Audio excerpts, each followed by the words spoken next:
Bueno, en el caso bueno, es un sello bastante curioso, ¿no? Que hay una enfermera española, supuestamente, que rodea a una niña y a un niño, ¿no? Enfermos de tuberculosis, porque es un sello cuya aportación va a esa campaña que había en el norte de Marruecos para luchar contra la tuberculosis, que también de alguna manera refleja esa idea de protección, ¿no? Como el colonialismo no es paternalista en algún sentido, ¿no? Y protector y también supremacista, ¿no? No sé si habéis visto la idea del excepcionalismo de España en el manual, en el ensayo de Edward Said, como consideraba Edward Said de España. En su primera edición, luego él revisó el libro, ¿no? ¿Qué decía? Lo han visto con Laura, sí, probablemente. ¿Qué decía Edward Said sobre España? Bueno, pues que al tener una vinculación tan directa con el mundo árabe a través de su pasado y de una presencia contemporánea de arquitectónica, espacial, etc., generaba un marco de relaciones diferenciado con respecto a los sujetos unitarios. Exactamente. Que ese pasado supuestamente común de España con el Islam, el norte de África, de alguna manera hizo que Edward Said no incluyera a España, ¿no?, dentro de su marco, ¿no?, orientalista para entender y explicar el orientalismo, ¿no?, de alguna manera, ¿no?, y que consideraba España como una excepción en relación con... Y que de alguna forma es continuista, no sé si de forma consciente o no, con los propios discursos que hacía las autoridades coloniales españolas, ¿no? de la diferencialidad del modelo español de protectorado y organización directa respecto a las experiencias coloniales francesa o británica. Exactamente. Y que el modelo colonial español, que de alguna manera, tal como se diseñó, tal como se pensó con sus ideólogos dentro del marco del africanismo, en realidad se distinguía, ¿no?, del resto de las otras experiencias coloniales. Bueno, y que de alguna manera dificultaba aplicar el análisis desarrollado en el orientalismo en España, ¿no? Y que esa idea también de que lo árabe, lo indígena, lo islámico, lo oriental, lo moro, también lo judío en el caso, ¿no?, de España, posee en el caso de España unos rasgos muy históricos, muy arraigados, pero a la vez no tan deseables, ni visibles, ¿no?, en esa construcción del Estado-Nación español en 1492, ¿no? Y que de alguna manera los contextos coloniales que Edward Said estudió no están ausentes de alguna manera. Por eso no sé si tenéis que leer un artículo, no sé si, de Daniel, que publicó en la revista Viento Sur, y él dice en 2018, Daniel Gil, nuestro compañero, que de alguna manera esa negación de las raíces islámicas es contradictoria, ¿no?, con la idea del africanismo, ¿no?, de que España siempre ha negado las raíces islámicas, ¿no? Y este hecho está forjado desde el siglo XV, XVI, que fue una idea hegemónica, incluso durante la época de la República, ¿no?, esta idea de rechazo de las raíces islámicas, o musulmanas, o moras, ¿no?, o incluso judías, no fue tan... es una idea tramposa, hay que tenerlo en cuenta, ¿no? Perdona, Dime. ¿tienes el artículo de Daniel? Sí, lo tengo, sí, se llama Colonialismo Español en Marruecos. Bueno, si no, os lo mando, lo tengo, no me acuerdo del título. O algo así, Colonialismo Español en Marruecos como una crítica, no me acuerdo del segundo. ¿Sí?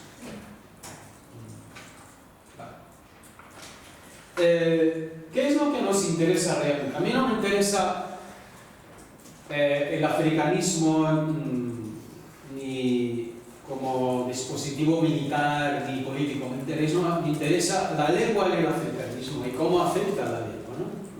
Entonces, la idea que planteo aquí en esta clase es que, a pesar de la fuerte presencia histórica de España en el área, porque esta relación histórica de Marruecos con España no es a partir de 1912, por la firma del Tratado de Algeciras.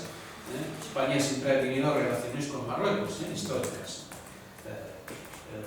incluso durante la época, ¿no?, del Andalus y todo eso. El español no logró arraigarse, no se convirtió en una territorialidad lingüística, ¿no?, en Marruecos, ni logró tener un estatus funcional como tiene Francia, entre la población marroquí, ¿no? Bueno, hay varias lecturas. Primera de ellas es que la hegemonía del francés como lengua de colonización, incluso en el norte de Marruecos, es un hecho, por supuesto, y el francés tiene un estatus funcional actualmente en el norte y en el Sahara, ¿no? Y por supuesto en el mercado lingüístico y la industria de la lengua, ¿no? Y luego la idea de también el concepto de la territorialidad colonial se marca también una lectura mucho más neoliberal, económica, ¿no?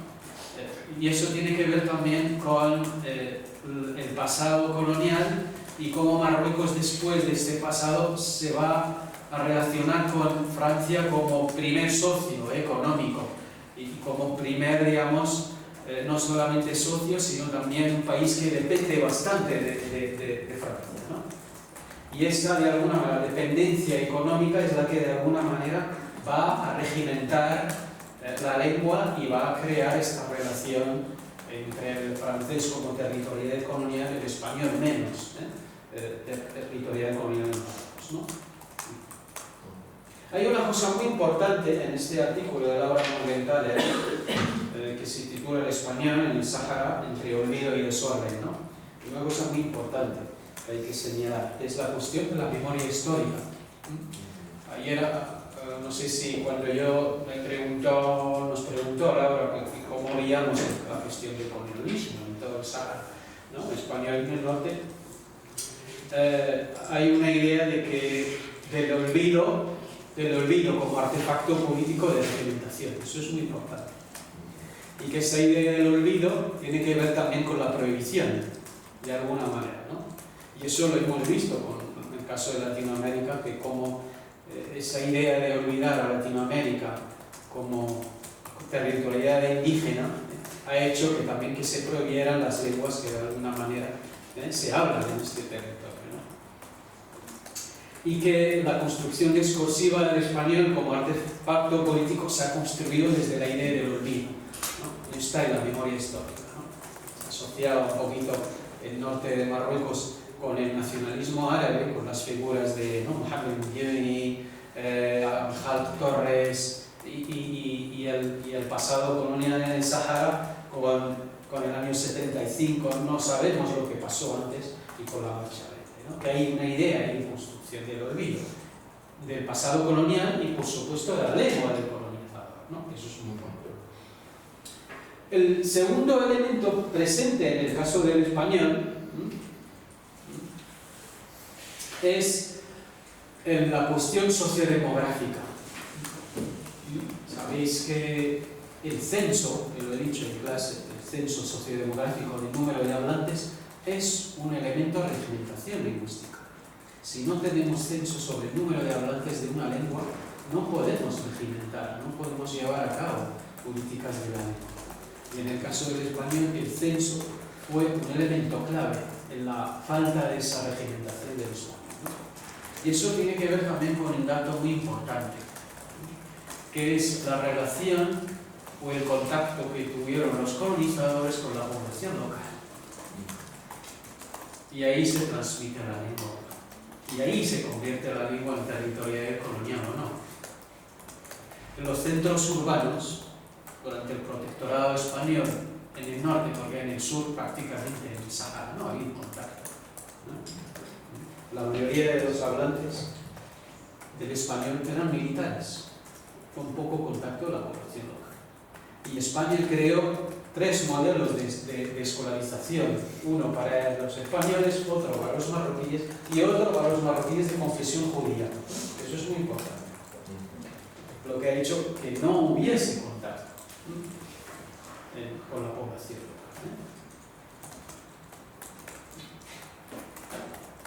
Una pregunta. Sí, dime, Shams. Los judíos y cardíes, ¿qué lengua hablaban en la época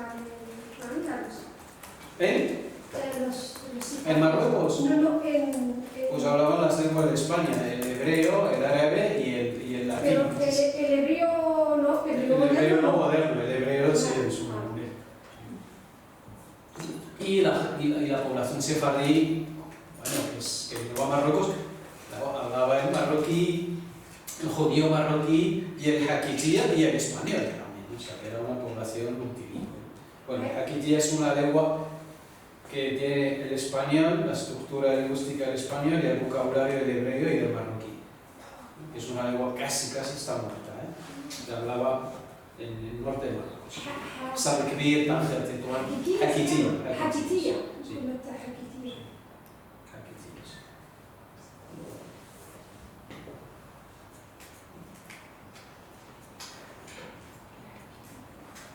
Pero eso es un ejemplo que refleja de por qué la lengua, el castellano, no es una territorialidad colonial. Y es un ejemplo que refleja lo que es el africanismo español, de Joaquín Costa. No sé si os suena que era Joaquín Costa, un gran ideólogo del africanismo, de la segunda etapa del africanismo. En realidad, la primera etapa es de un tal Cortés, no sé si os suena, y de Cánovas, que son dos africanistas, uno mucho más militar y otro mucho más económico, más economicista, ¿no? Cortés es más de libre economicista, ¿no? Abogaba por una intervención realmente colonial, pero a la vez para de alguna manera resolver la cuestión económica a raíz de la pérdida de las colonias en Latinoamérica, ¿no? ¿Qué nos decía Joaquín Cortés? Es un discurso, pero hay muchos de él anteriormente a 1951 que hablaban de que Marruecos y España son dos mitades de una unidad geográfica, ¿vale? El estrecho de Gibraltar no es un tabique que separa una casa de otra casa, es al contrario una puerta abierta por la naturaleza para poner en comunicación las dos habitaciones de una misma casa, para que dos espíritus, eso es muy importante, puedan entablar conversación, penetrar el uno en el otro, comunicarse y transmitirse lo que son, prestar guía y tutela al menor de edad. Es preciso que exista entre ellos cierta circunstancialidad, cierto parentesco, y ahí viene la idea del pasado común, cultural, ¿no? Y cierta homogeneidad, y esta homogeneidad solo se engendra cuando le son comunes el medio natural y las tradiciones históricas. ¿Cuáles son las tradiciones históricas? En este caso, lingüísticamente es el árabe. Porque la lengua árabe fue la lengua del Andalus. Y en el siglo X el árabe era la lengua hegemónica. Todo el mundo hablaba árabe en España, en el Andalus. Pero también había un dialecto que es una mezcla. El andalusí. El andalusí. Sí, el árabe andalusí. Es una variedad del árabe magrebí, ¿no? Entonces, esta idea del pasado común, de alguna manera, va a hacer que la administración colonial española diese menos importancia a la lengua del colonizador y más importancia a la lengua. Y eso lo vamos a ver. ¿Cómo? Incluso en los momentos más difíciles de la lucha, ¿no? En ese periodo que llaman, ¿no? de guerras, ¿no? Entre 1909 y 1927, ¿no? Porque ya luego viene la etapa de pacificación, ¿no? Cuando se acaba, ¿no? Acaban con la resistencia del crimen, ¿no? En 1926, con esa triple alianza, ¿no? De franco-española, italiana e incluso alemana, ¿no? Inglesa, ¿no? Una pregunta que no entiendo. Entonces, deja entender que entonces no fue una cuestión intencional el no querer que la zona del Magreb supiera español. Sino sí, no fue intencional. Vale. Fue a propósito, de alguna manera. Porque era clave la idea del pasado común, del africanismo español, la idea del pasado común cultural y histórico era clave para de alguna manera justificar la intervención. Claro, pero fue una manera entonces como más inocente, no porque se avergonzara de... Bueno, inocente yo no diría. fue de alguna manera, de hecho tenemos un discurso de Joaquín Costa cuando ya Marruecos se independiza, y que se va a arrepentir Vale. de esto. Dice, Vale. oye, no hemos hecho las tareas que teníamos que haber hecho y no hemos hecho como Francia en el norte de África. Tal cual, porque la lengua no se convirtió en territorialidad colonial, ¿no? ¿Sí, Shakira? Es que me he perdido un poco. O sea, estas políticas que lleva a cabo España para fomentar su lengua, o sea, para fomentar el español, ¿lo hacía en las colonias, bueno, en este caso en la zona del Sáhara, o no llegó a hacerlo de ninguna de las formas? No solo en el Sáhara sí que había escuelas, escuelas O españolas. sea, como el Instituto Cervantes, a lo mejor. Eso ya es mucho más tarde. No, sí, pero me refiero a la misma lógica. Menos, no tan fuerte, porque la lógica del Instituto Cervantes es una lógica que entraría en el segundo marco que hemos visto, del imperialismo lingüístico. Esta idea también de José del Valle, de la lengua como patria común y la lengua como marca de España. Y ahí entraría la economía neoliberal. De hecho, os vais a dar cuenta que España también, el país con más institutos Cervantes en el mundo es Marruecos. Ojo. Entonces, esta idea de la inversión de la lengua española se dio cuenta de que es importante desde el punto de vista económico, ¿no? Y por eso hizo mucha inversión en términos económicos también. Bueno, yo creo que es el segundo socio ahora de España, no sé, me corrija el John, en términos de relaciones económicas, después de Francia y España. Y luego también hubo una crisis en un momento en el que también muchísimas voces dentro de la academia en Marruecos decían que hay que salvar el español, el hispanismo marroquí, las universidades donde se enseña el español cada vez más hay menos, ¿no? Estudiantes, ¿no? O sea, a nivel de censo no se sabe incluso cuando se independizó Marruecos cuántos amantes había del español en el norte y en el Sáhara Occidental, cuando en realidad eran ex-colonias, eran territoriales coloniales, donde el español debería de alguna manera hablarse, ¿no? Pues había como momentos históricos en el que la lengua pierde, digamos, continuidad en términos de prácticas, que eso es importante. Cuando se pierde la continuidad en términos de prácticas, se pierde la lengua, porque la lengua es un fenómeno social. Y con el árabe pasó lo contrario. Entonces, lo que hizo España es totalmente lo contrario. Es hacer política de promoción del árabe en el norte, y sobre todo en el norte de Marruecos. Hay un factor clave también en esta regimentación del español, que es la cuestión religiosa. Porque España sabía desde el principio que la intervención colonial en España no va a cristianizar ni evangelizar a los marroquíes. Cosa que en Guinea Ecuatorial no fue. Guinea Ecuatorial fue cristianizada y también castellanizada, ¿no? A través de la religión, ¿no? Pues esa idea del pasado común que de alguna manera en la religión no se toca y el árabe también hay que promocionarlo, ¿no? Es verdad que el español fue la lengua, digamos, de la administración colonial en el norte de Marruecos, la lengua de trabajo, ¿no? En España, lo que es dentro del territorio peninsular, en el peninsular tampoco se promocionó el árabe, ¿no? O sea, las instituciones eso no se utilizaba. Durante la época del colonialismo, no.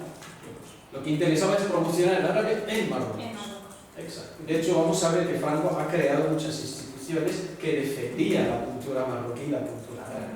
Y ha creado también programas de intercambio y de cooperación con Egipto y menos con España, ¿eh? Eso también fue una cultura un poquito más, ¿no?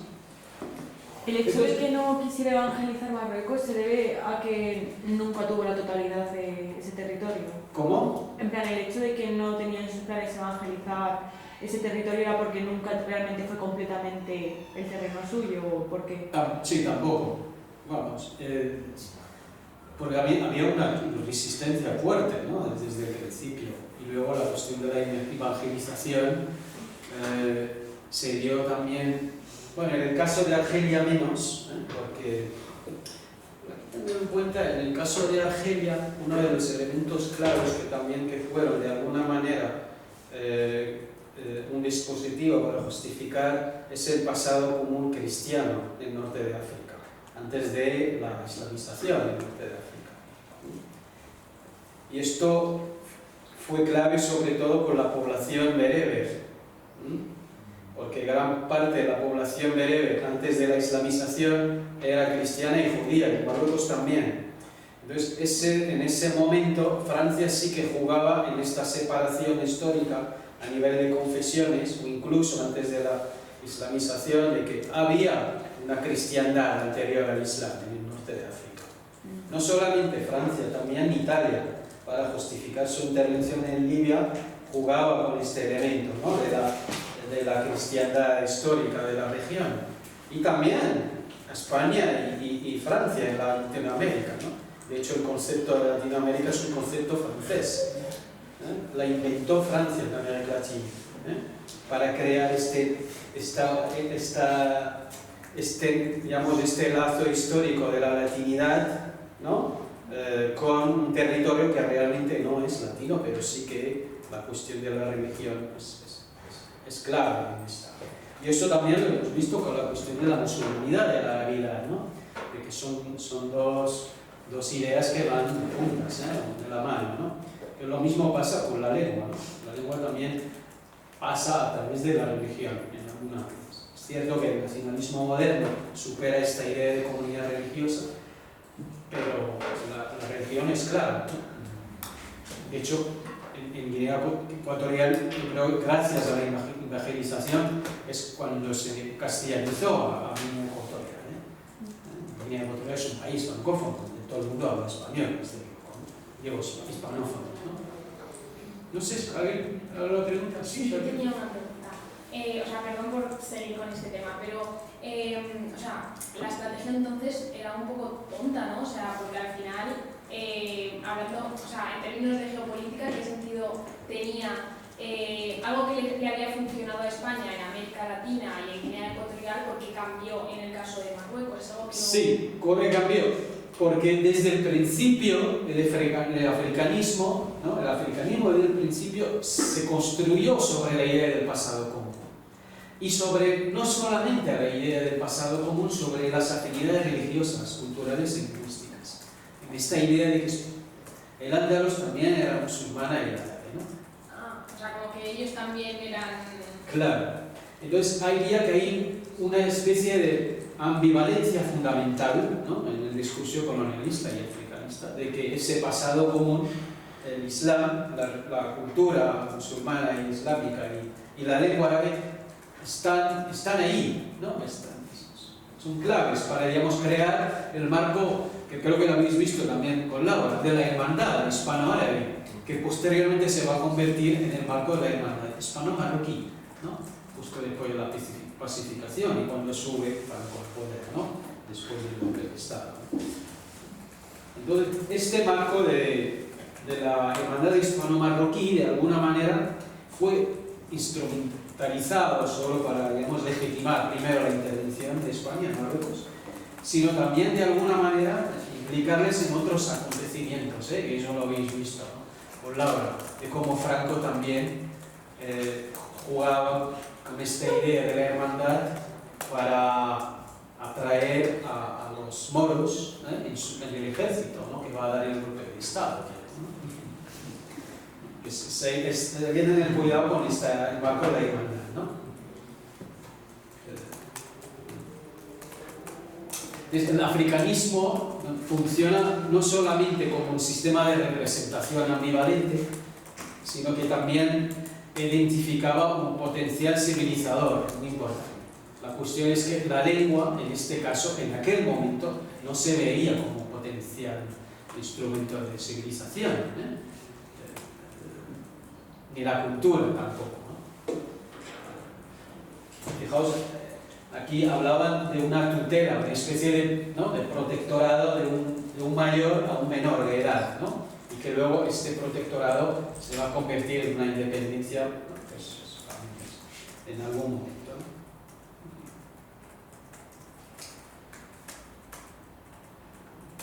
Y luego el modelo colonizador español no es tan asimilacionista como el francés, eso hay que decir, términos de política de asimilación, que en el caso de Argelia y Marruecos fueron mucho más fuertes, ¿no? Dado que, como he dicho, no hubo cristianización ni castellanización de la población marroquí, sino en cambio en Guinea Ecuatorial fue claro, ¿no? Y también hay que hablar de las misiones religiosas. En Marruecos hubo misiones, pero muy pocas, no como en Latinoamérica, donde las misiones, ¿no?, religiosas fueron clave en la castellanización, ¿no?, y en la pérdida, ¿no? Y en el caso del Sahara Occidental es que no hubo contacto prácticamente con las misiones, ¿no?, católicas. Una cosa muy importante en el caso de Guinea Ecuatorial, España sí que devaluó la cultura local, las lenguas locales, ¿no? Y ahí se entraba la cuestión racial, ¿no?, bastante, la negritud. En Marruecos la cuestión racial, en términos de negro y no negro, no existía, ¿no?, con España, ¿no? El marco común de la hermandad hispano-marroquí hacía que tanto el colonizador como el colonizado, ¿no?, estuvieran en, pues, un error realmente, bueno, es una trampa en una relación, ¿no?, de igualdad, cosa que no fue. ¿Ese es lo que ahora se relaciona en Marruecos como que niegan eso, muchos de ellos, el ser africanos, por no ser técnicamente negros? ¿Viene desde esa época? No, viene de mucho antes. Ah, sí. Vale. De mucho antes. De mucho antes.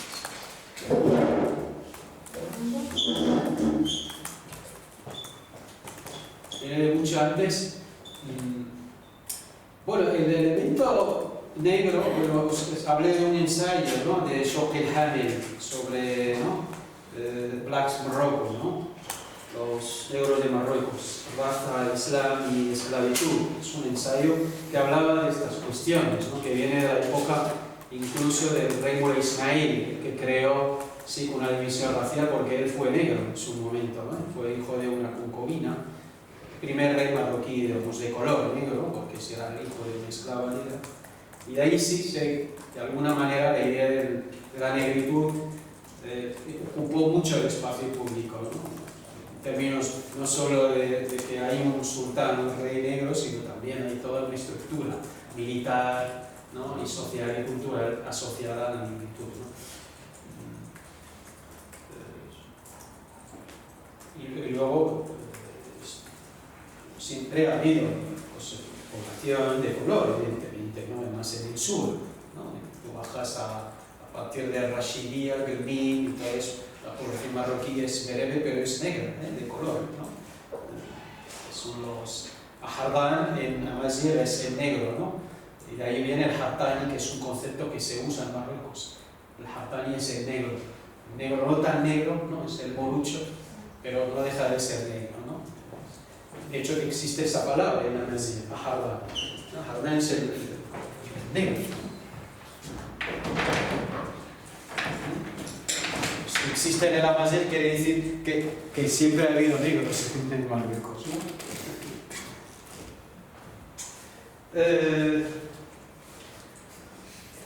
¿Cuáles son los efectos del africanismo, ¿no? Según Aïcha Lacabre, que es una antropóloga que trabajó mucho el caso de Guinea Ecuatorial y Marruecos, decía que a pesar de que ambos países, Guinea Ecuatorial y Marruecos, compartían un discurso colonialista común, es decir, el africanismo, las diferencias en términos de políticas culturales y lingüísticas fueron totalmente distintas, ¿no?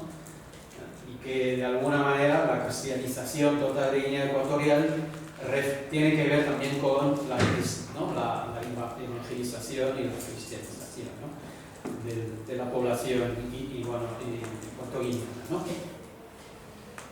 Sí, Jacqueline. Era en relación con lo que ha dicho Mariam, que lo vimos también al principio del curso, como que el deseo de Marruecos de diferenciarse del resto de África iba también relacionado al árabe, o sea, como que... En el nacional, eso es posteriormente, el marco del Estado-Nación independiente, ¿no? Ahí tiene que ver con lo que hemos visto sobre el nacionalismo marroquí en sí, y como la lengua fue central en esta unidad y homogeneidad del país, ¿no? Pero esto ya es posterior, ¿no? Y